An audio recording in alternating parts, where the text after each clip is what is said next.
You're watching the Cowboys Report presented today by Manscaped. They have brought back the Ultra Smooth package. We'll tell you all about what that is later on in today's show. But remember, you can get 20% off and free shipping on all their top-of-the-line men's grooming products at manscaped.com when you use promo code COWBOYS at checkout. The big news of the day for the Cowboys is, it is good news now. I'm going to not bury the lead.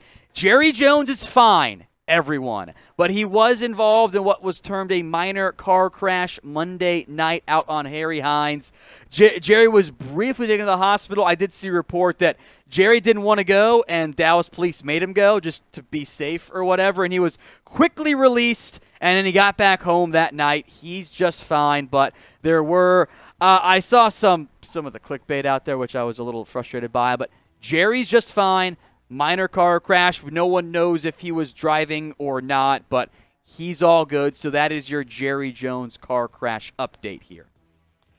Roster move time. Sewo Olonilua has been cut by the Cowboys. We told you guys they had to cut 2 players. Here's one of them, the fullback / running back who I thought was going to make a roster spot last year. Then he suffers the neck injury in the preseason, or I should say late in the camp preseason timeline there.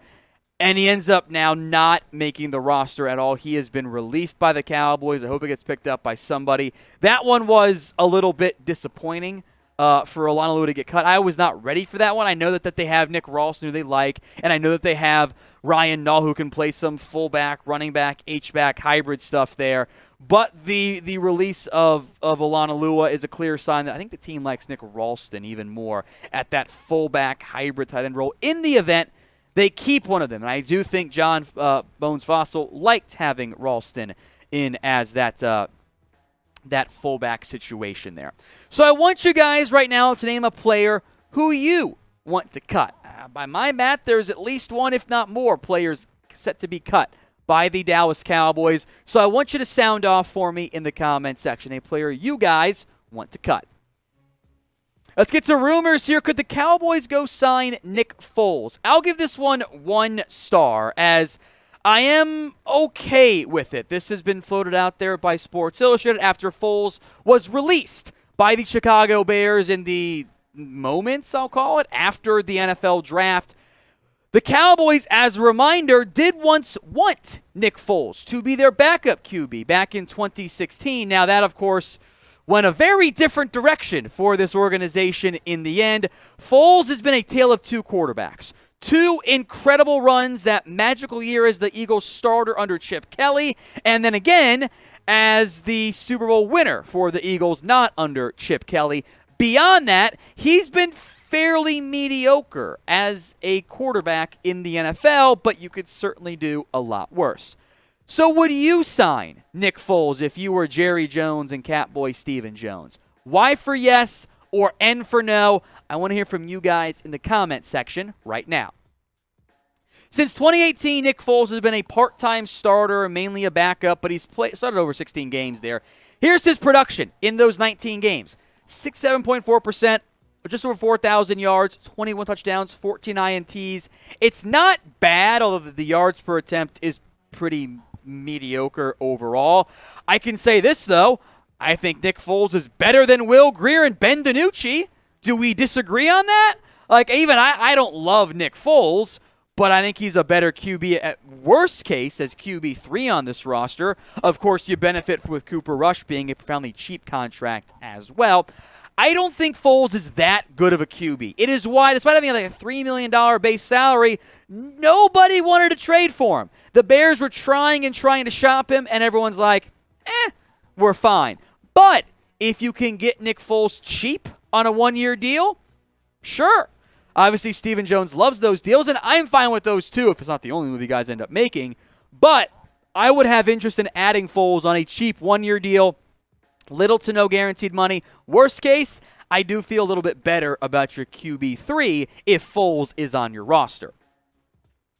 Manscaped listened to us, and they have brought back the Ultra Smooth package. Crop exfoliator, crop gel, and the crop shaver as well. Because, guys, I think I speak for almost everybody out there, at least the majority, when you like it when your girl's smooth. And your girl likes it when you are smooth. So get the Ultra Smooth package today, 20% off and free shipping. The crop exfoliator can help reduce the risk of ingrown hairs. The crop gel allows you to see where you're shaving. It's like a spot treatment because it's got a bunch of essential oils in there. And the crop shaver is designed specifically to shave your groin region. Lubricating strips, a pivoting head for the ultimate groin grooming experience.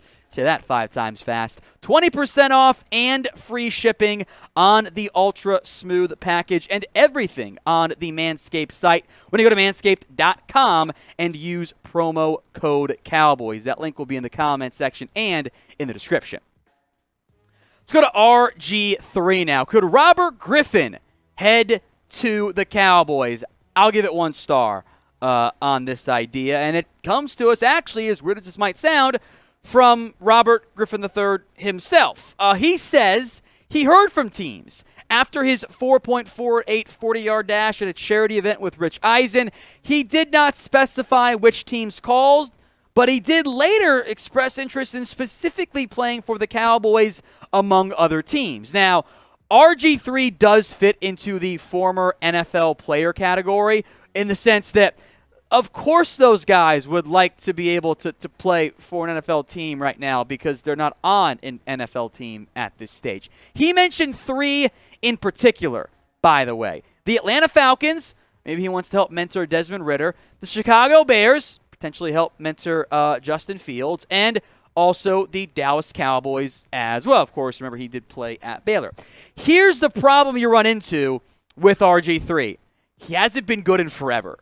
2017, 2020, I merged all those stats into one because he had 1 touchdown and 4 INTs, RG3 did in that 2017 through 2020 campaign. 2016, 2 touchdowns, 3 interceptions, all of that less than 60% completion rate. More accurate in 2014, didn't play in 2015 on the field. Also not great. We're going all the way back to 2013, the last time he had more touchdowns and interceptions in admittedly a part-time role. I loved RG3 at Baylor. He was fun at Washington. Let's call him what he was, guys. He was a 1-year wonder, and I blame the Shanahans for breaking his legs. Now, of these 2 QBs, who would you rather sign? Type BDN for Nick Foles, the real ones get it, or type in RG3 for Robert Griffin III. Sound off for me in the comment section right now. I myself would rather have Foles than RG3, assuming they're pretty similar contracts, because Foles is better. I think both guys would be a 1-year vet-ish minimum, but as much as I loved RG3, I think that race has been run. I think his career is pretty much washed up. Athleticism was never the issue. It was being a consistent passer as the years went on, and that did not develop, unfortunately, for RG3. If you want more free Dallas Cowboys videos, you have come to the right spot. We passed the 128,000 subscriber mark. Thank you all so much on that one. If you haven't already joined us, and we know that a lot of you watch the show and still aren't subscribed, which does make me sad, let's get that changed. Subscribe right now for more free Cowboys videos. One last rumor here. Tyler Smith starting at left guard. 4 stars on this one. And if he doesn't start at left guard for you, that means something went terribly wrong somewhere on your offensive line with probably one of your T. Smiths, either Tyron or Tyler.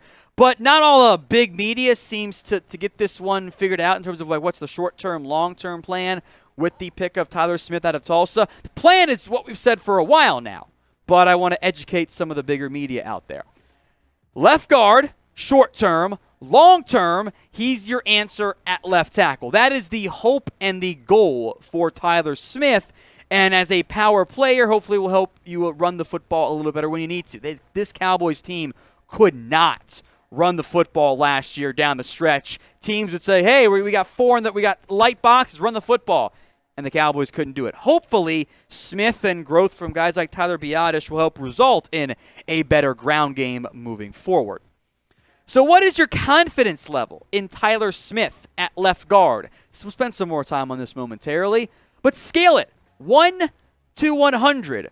What is your confidence level in Smith being able to take over and handle that left guard spot in year one, despite admittedly having some technique issues that he does need to work on? Get your comments in for me right now. Smith allowed 2 sacks last year at Tulsa. Not bad, by any stretch of the imagination. It was the penalties. And in theory, and it is a hopeful side of it, moving to left guard versus left tackle will help at least reduce some of those penalties. The technique, the footwork, hand usage were the root cause there, and there are reps of him getting bullied because the technique and footwork were not right. But the plan is Smith on the left side. Handle the left guard spot in year one because they don't trust Connor McGovern over there. My hope, I think the Cowboys' hope, is that he picks up the position switch pretty quickly. I believe it is easier to go from the left tackle spot to left guard than it is to go from left tackle to right tackle. Your footwork isn't as drastically different. It's like you go from left to right tackle, it's like you're a lefty, now you're a righty. It's a lot different there. A little bit less space, a little bit quicker operating time at left guard, but I hope that position switch goes well for Tyler Smith.